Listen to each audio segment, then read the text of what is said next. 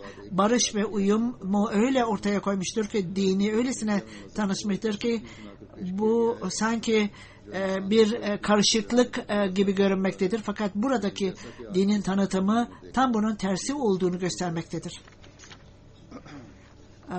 Haham başının mesajı mektup olarak geldi ve mesaj Ahmediye cemaatinin mesajı barış mesajıdır ve diğer dinlerin takipçileri de onlarla beraber uyum içinde olmalıdır. Bizler Adem'in oğullarıyız ve başkalarının duygularına saygı göstermeliyiz ve uyum içinde çalışmalıyız. Biz kendi aramızda savaşmamalıyız ve barışı ortaya koymak için çalışmalıyız. O hahamdır ve aynı İsrail hükümetlere de daha önce de söylediğim gibi onlara da belirsin diyor huzur. Kanseler Santopsin şöyle diyor: benim görüşüm, Ahmediye cemaatinin imamı birçok farklı dinler arasında ortak şeylerin olduğunu söylüyor. Bütün dinler insanlık içindir ve beraberce çalışmamız gerekir. Bizler başka insanlar için iyilik yapmalıyız. Norveç'ten Milledif siyasi parti başkanı, Ahmediye cemaati sonunda çok iyi bir mesajı verdi. Beraberce barışı sağlamak için beraberce çalışmalıyız. Benim duygum bugünün dünyasının ihtiyacı olduğu bir şeydir. Bizim bu mesaja Norveç'te de ihtiyacımız var. Dr. Tesen Ahmediye Cemaati açık sözlerle İslam ve Kur'an'ın talimatları terörizm yerine onlar barışı vurgulamaktadır der ve barış mesajını ortaya koymuştur demiştir. Yunan Ortodoks Başkanı Papaz Interwine şöyle diyor: ben Ahmediye Cemaati'nin faaliyetlerine birçok kereler katıldım. Ahmediye Cemaati'nin mesajından son derece memnun oldum. Bu konferansın en güzel konuşması halifenin konuşmasıydı. Bütün bu insanları beraberce farklı dinlerin temsilcilerini bir araya getirmek ve onları dinlemek çok asil ve cesaretli bir iştir bu cemaatin yaptığı. İrlanda'dan bir temsilci vardı ve ben bu konferansa katıldım ve bana verilen mesaj kalpten beni sarstı ve Ahmedilerin bugün dünyada hiçbir yayın yapmadan siz mesajınızı yayamazsınız, fakat siz çok sıkı çalışmaktasınız. Bütün gayretlerinize rağmen sizi çok az kişi tanıyor. Avrupa Association'ın başkanı, ben Zoroaster'ım, fakat bu toplantıdan son derece etkilendim ve bütün konuşmacılar çok iyi konuştular, fakat sonunda Ahmediye Cemaati'nin imamının konuşması harikaydı. Bir öğretmen, din dersi öğretmeni, bu toplantı öylesine beni şarj etti ki bütün konuşmacıları dinledim ve dinlediklerimin üzerinde düşünmekteyim ve ümit ederim ki bu Ahmediye Cemaati'nin konuşması, başkanının konuşması basılır. Çok yakında basılır. Canon Dr. Kane, o da katedralle ilgili ve şöyle diyor: bir müddet önce insanlar dine ihtiyacımız yoktur diye düşünmekteydiler. Bu hiç şüphesiz bunlar tamamen temelsiz ve asılsız olduğuna şimdi inanmaktayım.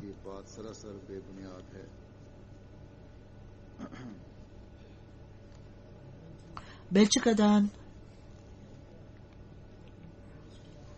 Verpen Üniversitesi'nden Dr. Kane ve şöyle dedi: 2 doktor profesör vardı konferansa katılan.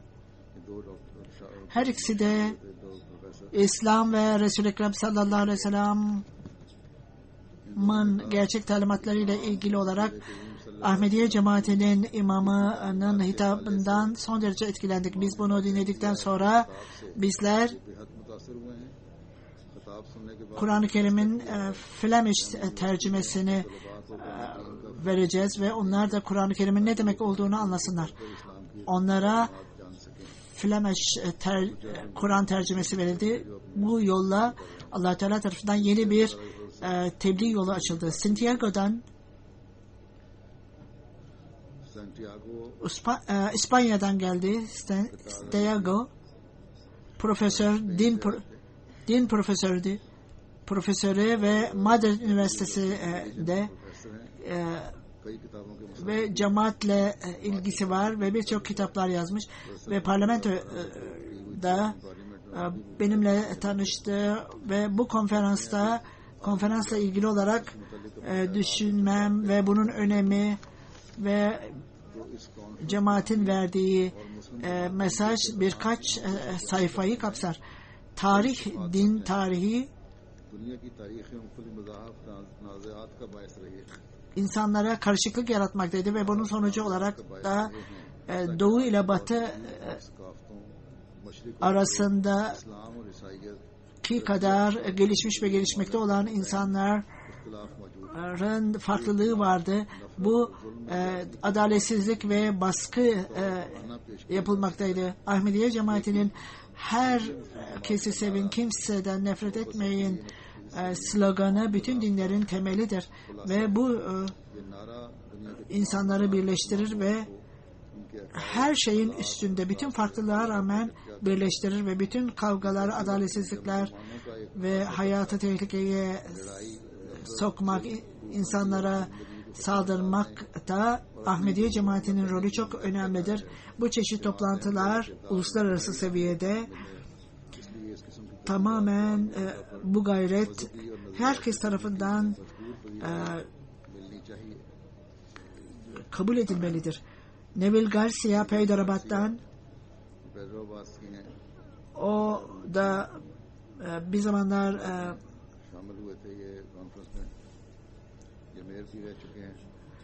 siyasetteydi. 1980'de orada cami kurulmasına izin verildi, Mescid Beşaret.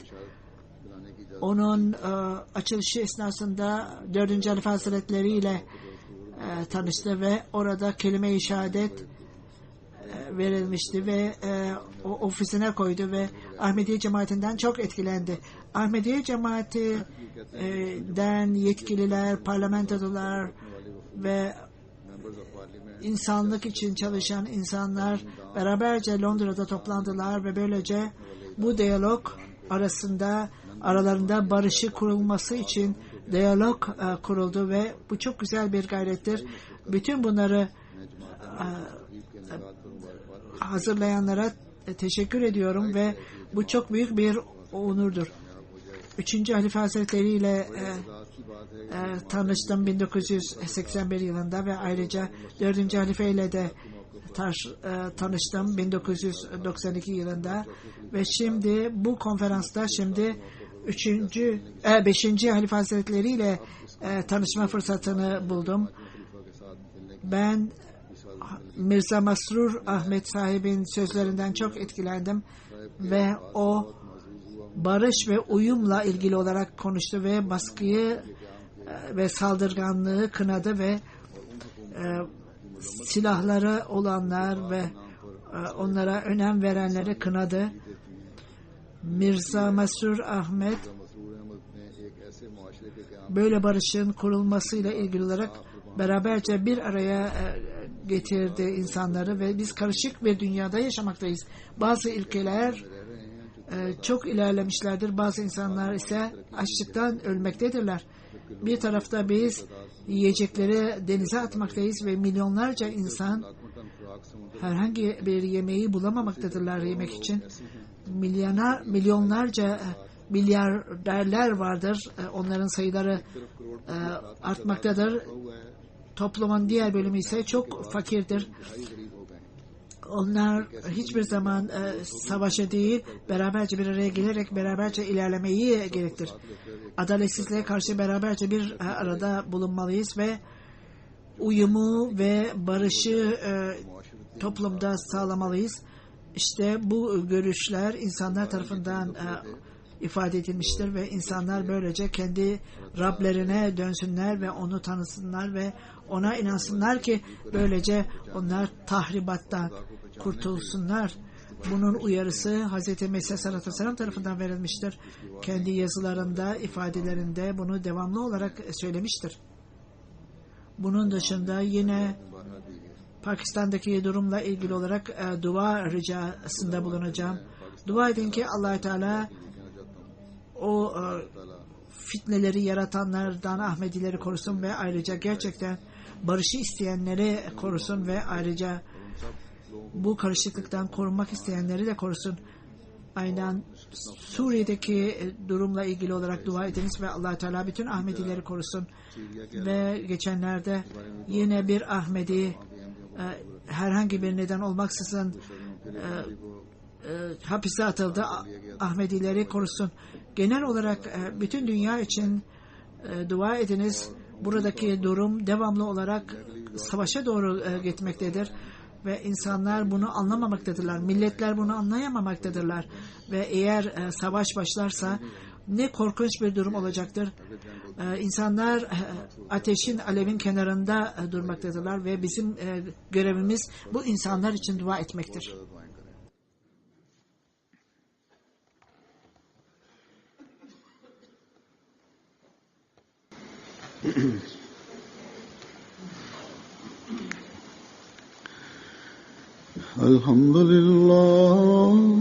الحمد لله نحمده ونستعينه ونستغفره ونؤمن به ونتوكل عليه ونعوذ بالله من شرور أنفسنا ومن سيئات أعمالنا من يهده الله فلا مضل له ومن يضلل فلا هادي له ونشهد أن لا إله إلا الله ونشهد أن محمدا عبده ورسوله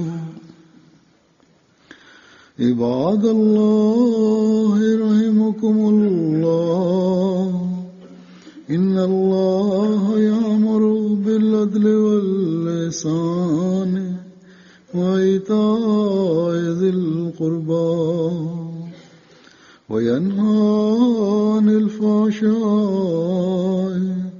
والمنكر والبغي يعظكم لعلكم تذكرون اذكروا الله يذكركم وادعوه يستجب لكم ولذكر الله أكبر